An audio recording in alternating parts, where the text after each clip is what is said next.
Morning ಸ್ನೇಹಿತರೆ, ನನ್ನ ಹೆಸರು ಬಂದುಬಿಟ್ಟು ಗೌರವ ಗೈನೂರ್ ಅಂತ. ನಾವು ಇವತ್ತೇ ನಮ್ಮ ಹೊಲಕ್ಕೆ ಬಂದಿದ್ವಿ. ನಮ್ಮ ಹೊಲಕ್ಕೆ ಸೇಬನ್ನು ನಾವು ಕೂಡ ಹಾಕಿದ್ದೇವೆ.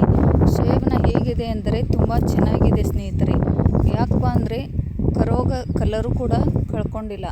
ಇದಕ್ಕೆ ಕಾರಣ ಏನಂದರೆ ವೆಸ್ಟೀಜಿನಲ್ಲಿರ್ತಕ್ಕಂಥ ಗ್ರ್ಯಾನಲ್ಸ್ ಅಂತ ನಾವು ಬಳಸಿದ್ದೇವೆ, ಬೀಜೋಪಚಾರ ಮಾಡಿದ್ದೇವೆ. ಹೀಗಾಗಿ ತುಂಬ ಚೆನ್ನಾಗಿದೆ ಸ್ನೇಹಿತರೆ. ಇದಕ್ಕೆ ಸರಿಯಾಗಿ ಮಳೆನೂ ಕೂಡ ಬರಲದ ಕಾರಣ ಹೇಗಿದೆ ಅಂದರೆ ಸ್ನೇಹಿತರೆ, ಇದು ನೋಡಲಿಕ್ಕೆ ತುಂಬ ಖುಷಿ ಆಗ್ತಿದೆ.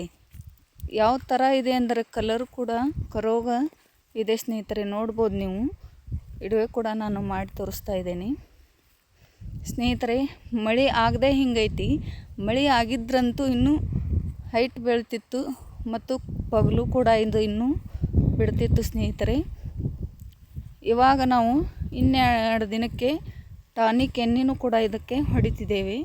ಅಗ್ರಿ ಹೋಮಿಕ್ ಅಂತ, ಅಗ್ರಿ 82, ಆಮೇಲೆ ಪ್ರೊಟೆಕ್ಟ್ ಅಂತ ಇದಕ್ಕೆ ನಾವು ಬಳಸ್ತಿದ್ದೇವೆ ಸ್ನೇಹಿತರೆ. ಆವಾಗ ಮತ್ತು ಯಾವ ಥರ ಗ್ರೋತ್ ಆಗಿದೆ ಅನ್ನೋದನ್ನು ನಾನು ವಿಡಿಯೋ ಮುಖಾಂತರ ತೋರಿಸ್ತೀನಿ ಅಂತ ಹೇಳಲಿಕ್ಕೆ ಇಷ್ಟಪಡ್ತೇನೆ ಸ್ನೇಹಿತರೆ. ನೀವು ಕೂಡ ಗ್ರ್ಯಾನಲ್ಸ್ 5 kg ಪ್ಯಾಕೆಟ್ ಅಂತ ಡಿಲೇ ಮಾಡಬೇಡ್ರಿ. ಯಾಕಂದರೆ 5 kg ಪ್ಯಾಕೆಟ್ ಏನಿದೆ ಅಲ್ವಾ, ಅದು ಒಂದು ಟೇಲರ್ ಸಗಣಿ ಗೊಬ್ಬರ ಹಾಕಿದ